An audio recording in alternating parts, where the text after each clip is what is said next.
Salut à tous, c'est Coquelicot. On va aller voir ce qui se passe au théâtre de la Colline qui est à côté de chez moi, théâtre qui est occupé à Paris comme le théâtre de l'Odéon. Plein de monde devant. Alors c'est rigolo parce que juste là, il y a le Comico du 20e. Et juste là, il y a la mobilisation des intermittents.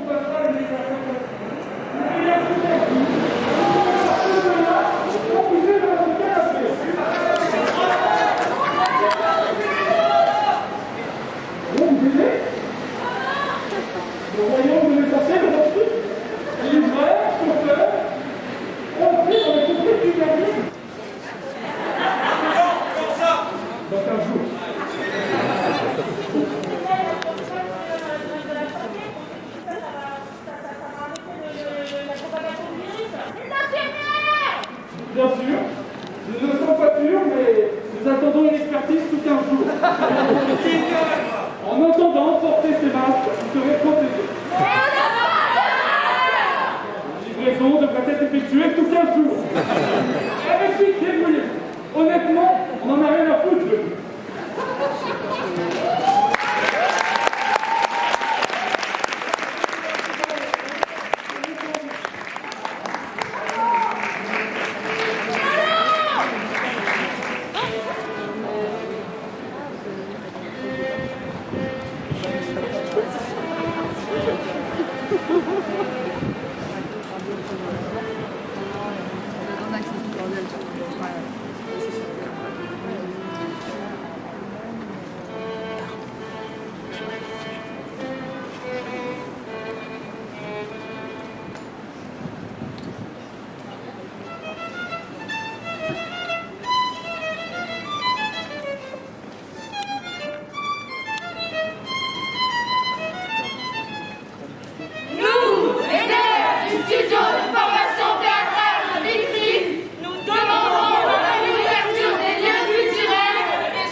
Raccourcit le chemin qui mène à la servitude.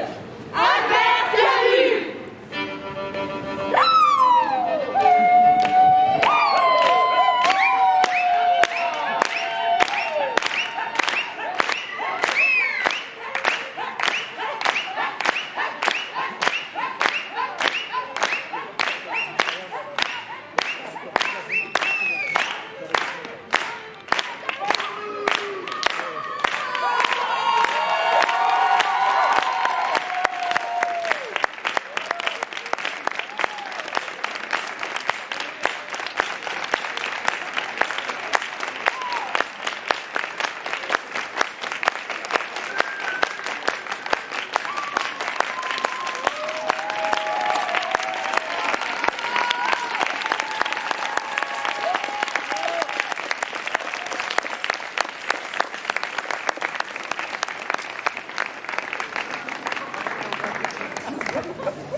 Ok, alors il faut savoir aussi que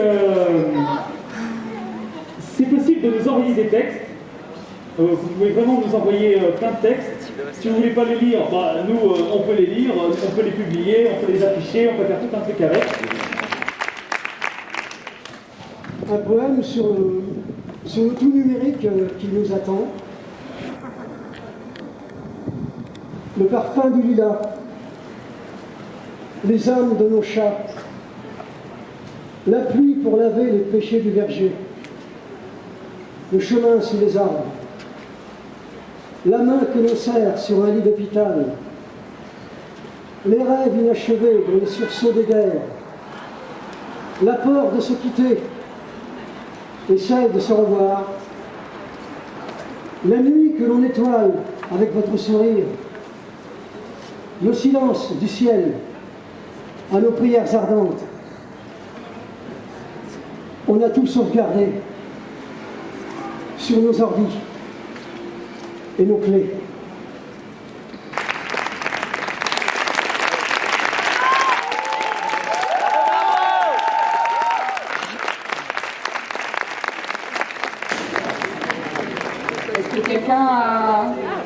Un texte à lire. Alors j'aimerais vous lire un petit extrait de ce livre qu'on va refaire, qui s'appelle Comment faire du théâtre avec succès. C'est un peu la question qu'on se pose finalement. Je vous propose de lire un petit dialogue, une forme de dialogue entre Monsieur Pitt, qui est le sachant, celui qui sait comment on fait du théâtre avec succès, qui est lui-même interrogé par Pierre Bézier, qui lui ne sait pas, qui est un ingénieur qui se pose plein de questions sur le théâtre. Donc dans ce petit dialogue, il est question de la fonction sociale du théâtre. Pierre Bézier. Ça sert à quoi, le théâtre? Monsieur Pitt? Je crois que ça sert de moins en moins à quelque chose. Pierre Bézier, à divertir quand même? Monsieur Pitt, oui. C'est une occasion pour sortir et pour aller dîner après avec quelques amis. Pierre Bézier, y a-t-il une bonne raison d'aller au théâtre plutôt qu'au cinéma, ou plutôt que de rester chez soi? Monsieur Pitt, ça, en fait, ce n'est pas notre problème. Pierre Bézier, il y a des gens qui pensent que c'est utile, je crois. Monsieur Pitt, moi, je n'en pense rien. C'est vrai que quelquefois, on a l'impression d'être dans la célébration de quelque chose qui a disparu. Pierre Bézier, une civilisation perdue? Monsieur Pitt, la célébration d'une pratique en voie de disparition. A totalement disparu même. Mais il y a des gens qui aiment visiter les ruines. Pierre Bézier, il y a des pays où le théâtre est encore très vivant, où tout le monde va au théâtre. Monsieur Pitt, peut-être qu'en France, sa disparition a été accélérée par des gens qui, justement, voulaient faire la démonstration de son utilité. Pierre Bézier, Brecht dit quelque part que ceux qui veulent faire autre chose que divertir au théâtre ne font que viser trop bas. Monsieur Pitt, bien sûr, divertir c'est très ambitieux. Pierre Bézier, cela dit, le théâtre reste une activité élitiste, ça ne te gêne pas? Monsieur Pitt, si. Pierre Bézier, tu continues à penser qu'il faut faire du théâtre pour le grand public? Monsieur Pitt, oui, c'est nécessaire à ma santé mentale. Pierre Bézier, bon. Est-ce qu'il y a autre chose à dire? Monsieur Pitt, je ne sais pas. Pierre Bézier, sur comment faire du théâtre avec succès, on a tout dit? Monsieur Pitt, à part les détails, qui sont bien sûr la chose principale, il me semble qu'on n'a rien oublié. Pierre Bézier, donc, c'est la fin? On salue? Monsieur Pitt, je crois qu'on a salué au début. Il ne faut pas trop en faire non plus.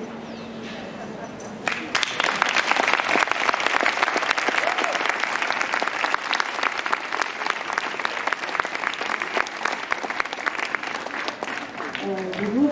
On a un deuxième mot de la part de notre gouvernement.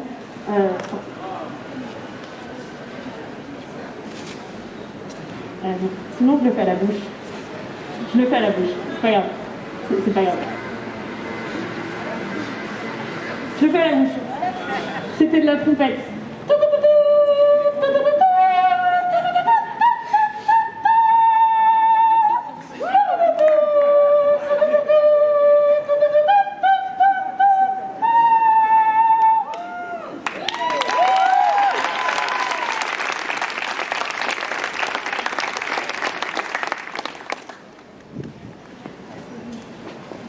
Bonjour. Bonsoir. Ici le gouvernement, ici la France. Dans l'optique de notre politique de lutte active contre les dangers mortels, nous avons mis en place une toute nouvelle application. Tous anticulture. Tous anticulture, c'est quoi? Tous anticulture, c'est une application qui vous permet de traquer en quelques clics la progression de tout ce qui est dangereux en France. Rassemblement, théâtre, cinéma, lieu de rire, de réflexion, de lien social et d'amour.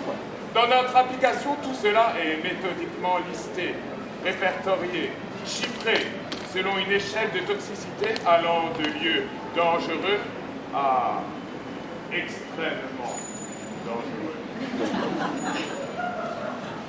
Car ne rapportant aucun électeur.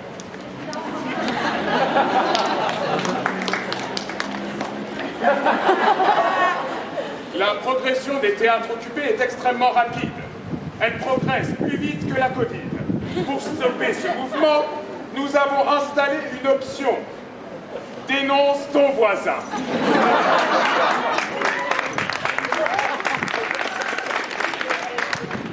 Qui vous permettra de géolocaliser vos voisins qui ont des comportements dangereux. Par exemple, j'ai une voisine avec laquelle j'ai des comptes à régler. Hop, je la dénonce. Pour l'occupation d'un théâtre, la participation à un rassemblement contestataire, l'option dénonciation est vraiment très fiable. Et je tiens à féliciter mes collègues qui l'ont mise au point en reprenant judicieusement les méthodes utilisées par notre ancien gouvernement.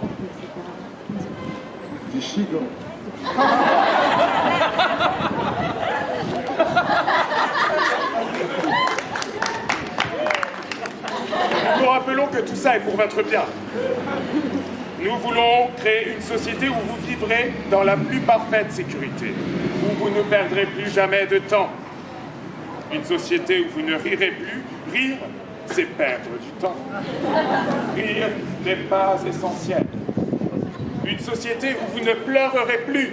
Rire, pleurer, c'est perdre du temps.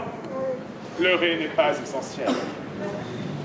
Une société où vous ne réfléchirez plus. Réfléchir, c'est perdre du temps. Réfléchir n'est pas essentiel. Une société où vous ne serez plus jamais ému. Être ému, c'est perdre du temps. Être ému, ce n'est pas essentiel. Non. Ne m'applaudissez pas. Applaudir n'est pas essentiel. Voici la société que nous voulons construire. Une société où chacun ne perde plus jamais de temps à rêver, à rire, à pleurer, à être ému, à aller vers l'inconnu, à aller vers les autres. Plus jamais. Plus jamais. Voilà ce que nous sommes en train de créer. Une société sans faille. Une société où vous serez plus productif que jamais. Nous voulons vous faire oublier les mots pleurer, rire, être ému, réfléchir, aller vers l'inconnu. Nous voulons supprimer ces souvenirs de vos mémoires et ces mots de vos dictionnaires. À quoi vous serviront les mots pleurer, rire, réfléchir et être ému dans une société où des machines et des écrans pourront le faire pour vous? Évidemment, nous avons pris en compte que vous aurez sans doute besoin d'adaptation. Ne vous en faites pas. Nous avons déjà prévu des stocks immenses d'antidépresseurs et de sécurité. Chers tous, enfin surtout celles et ceux qui votent, nous avons besoin de vous pour créer cette société-là et nous n'en sommes vraiment plus très loin. Alors aidez-nous, téléchargez tous Anticulture, une application intelligente qui vous évite de l'être. Merci.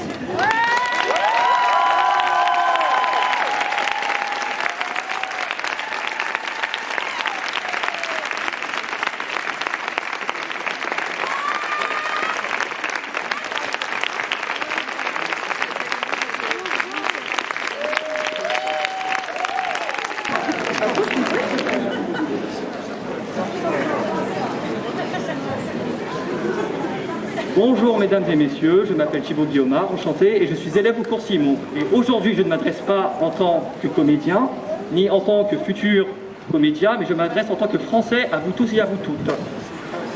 Pour commencer ce discours, je vais simplement citer une citation qui est vieille comme le monde, « Régner pour mieux diviser ».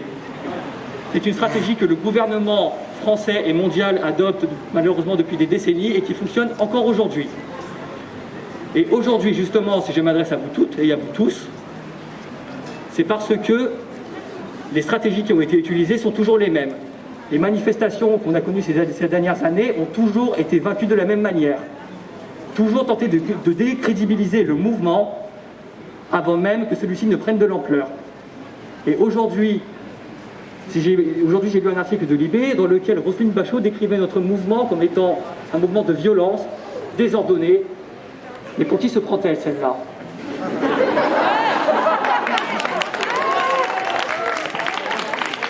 aujourd'hui, mesdames et messieurs, justement, comme ça fait des années que ça dure, nous commençons à connaître les stratégies de ce gouvernement.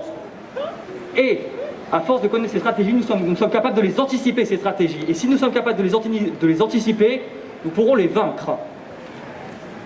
Un ami, justement, m'a proposé de venir aujourd'hui, de pouvoir m'exprimer devant vous.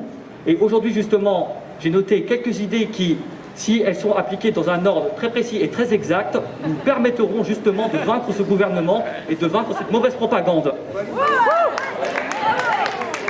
Mesdames et messieurs, chaque jour, des théâtres sont pris partout en France.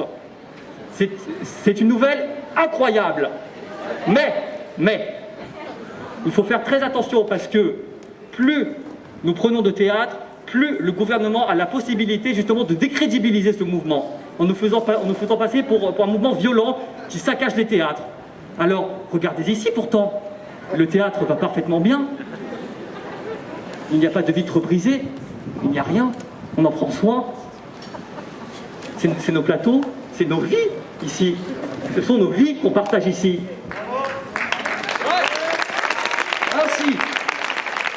Ainsi, mesdames et messieurs, ce qui est extrêmement important de faire, c'est qu'à chaque fois qu'un théâtre est pris, il faut immédiatement contacter le directeur et les personnes qui occupent celui-ci.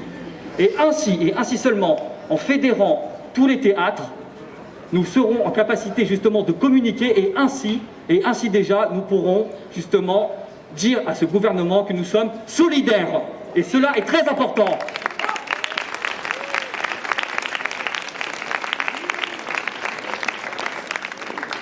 Et aussi, ce que le gouvernement va essayer de faire, c'est que pour l'instant, seulement les assemblées générales sont filmées à partir de 16h tous les jours, si j'ai bien compris.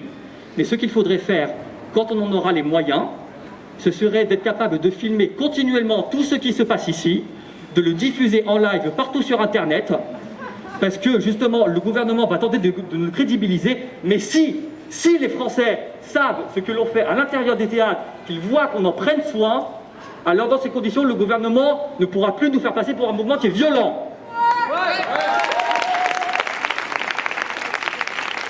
Dans un second temps, une fois que toutes ces mesures auront été mises en place, nous pourrons commencer justement à contacter des journaux locaux.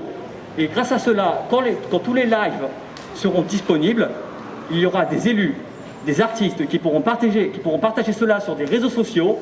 Les gens verront. Et si les gens voient, les gens savent. Et quand les gens savent, c'est déjà quelque chose qui est profondément ancré et qui est gagné pour nous. Il faut que les gens sachent.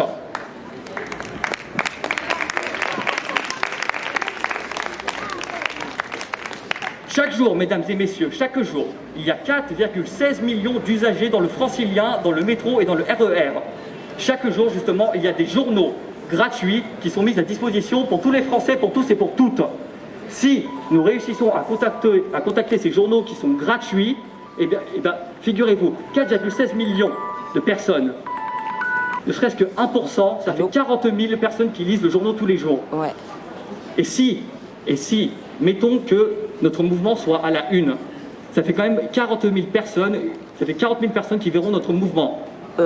En plus des réseaux sociaux, cela nous fera un mouvement d'envergure. Tous les Français sauront, le monde entier saura ce qui se passe en France actuellement. Et le gouvernement, une fois qu'on aura réussi tout ça, le gouvernement ne pourra plus justement nous diviser. Et c'est ça qu'ils arrivent parfaitement à faire depuis ces dernières années, c'est à diviser. Souvenez-vous du mouvement des Gilets jaunes, à quel point ils l'ont décrédibilisé. Souvenez-vous des manifestations, des soignants, des enseignants, des pompiers, des policiers, qui ont tous essayé justement de faire valoir leurs droits, de faire valoir justement leur manque de moyens, leur manque de personnel. Personne n'a été écouté.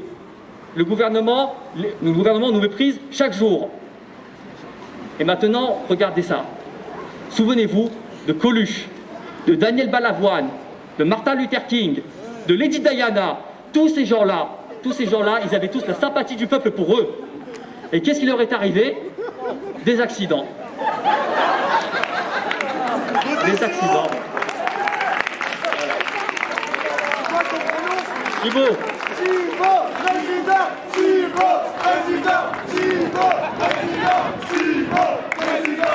alors, mesdames et messieurs, justement, si nous continuons comme ça, le gouvernement ne pourra plus nous crédibiliser. Alors j'ai une chose à vous dire, le gouvernement, les élus, les locaux et toutes ces choses-là, ils ne passeront pas. Merci beaucoup.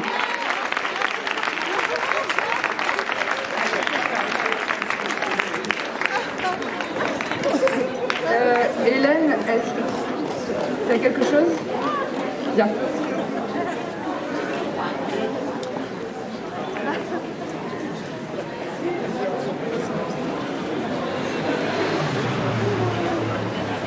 Bonjour, je m'appelle Alma, j'ai 23 ans. Depuis le 20 mars 2020, j'avais le sentiment d'avoir un grand vide en moi, un espace qui résonne, empoussiéré, froid, glacial. Un espace de moi inhabité, inoccupé. Comme beaucoup, j'essaie de me faire une raison. Attendre, relayer des informations sur les réseaux sociaux. Attendre, essayer de trouver une logique à cette grande mascarade, essayer de se contenter de ce qu'on n'avait pas. Il le fallait, alors on fait l'autruche pour ne pas se laisser abattre. Le désir, c'est la connaissance de son manque, disait Marina Hans à notre cher Augustin Trapenard l'autre jour. J'ai voulu faire taire ce manque, étouffer le désir pour pouvoir continuer à sortir de mon lit et me traîner péniblement jusqu'au canapé. Faire taire mon désir de jouer et le remplacer par la plainte de la situation actuelle, l'incessante plainte. Et puis l'action, et puis la colline. On s'est regardé, mais surtout on s'est reconnu. Ici, tous, on se reconnaît, alors regardez-vous. Regardez-vous vraiment les uns les autres, regardez-vous. Reconnaissez-vous. Vous êtes le présent avant d'être le futur. C'est ici et maintenant. Vous êtes la force d'action de ce mouvement par votre présence, rugissant son humanité. Fini la plainte, fini la logique, fini la bureaucratie, place au vrai, à la vie. Madame la ministre dit que ce mouvement est inutile. Mais vous savez que cela est faux par un minuscule regard. Ce n'est pas logique, certes, car le vivant n'est pas bureaucratique. Mais c'est vrai. Alors regardez-vous. Parlez-vous, ne vous parlez pas, dansez ensemble. Étreignez-vous d'un sourire. Vous êtes vivant, n'en doutez jamais. Merci.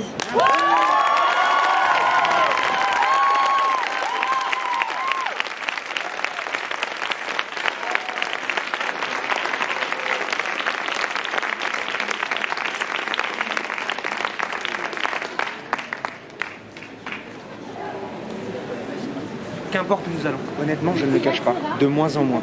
Qu'importe ce qu'il y a au bout. Qualité d'amitié. Au milieu d'un champ de neige, au sommet d'un dernier pic dont on ne pourra plus jamais redescendre, n'est plus de savoir combien de kilomètres en amont du drapeau de nos parents nous étions. Je m'en fiche. Tout ça, les filles, les gars, je vous dis merci. Merci. N'est plus de savoir combien de Ce qui restera Qu'importe est une ce qu'il y a certaine au bout où nous allons. Honnêtement, je ne le cache pas. De moins en moins. Qu'importe ce qu'il y a au bout. Ce qui vaut, ce qui restera n'est pas le nombre de cols de haute altitude que nous passerons vivants, n'est pas l'emplacement où nous finirons par planter notre oriflamme. Au milieu du champ de neige ou au sommet d'un dernier pic dont on ne pourra plus jamais redescendre, n'est plus de savoir combien de kilomètres en amont du drapeau de nos parents nous nous écroulerons. Je m'en fiche.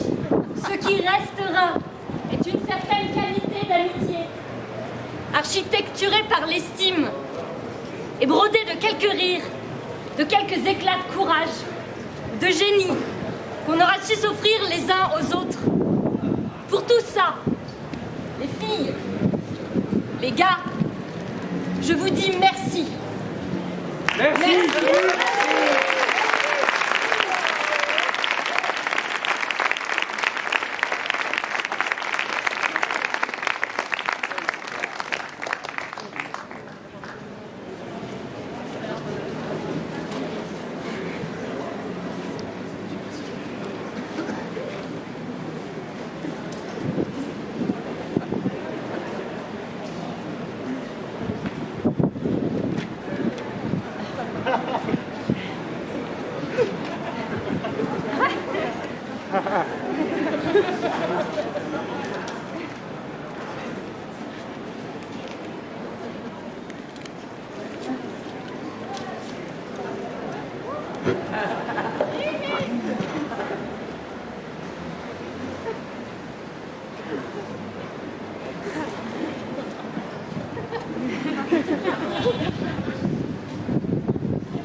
Merci à tous, c'était toujours aussi beau de partager ça avec vous. Merci beaucoup.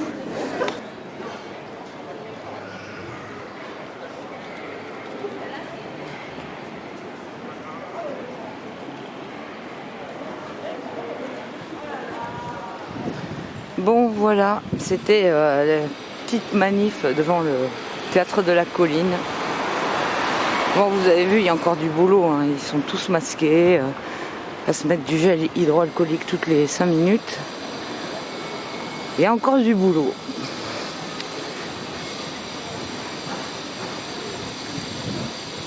Bon, je vous dis à bientôt. Merci d'avoir suivi la vidéo.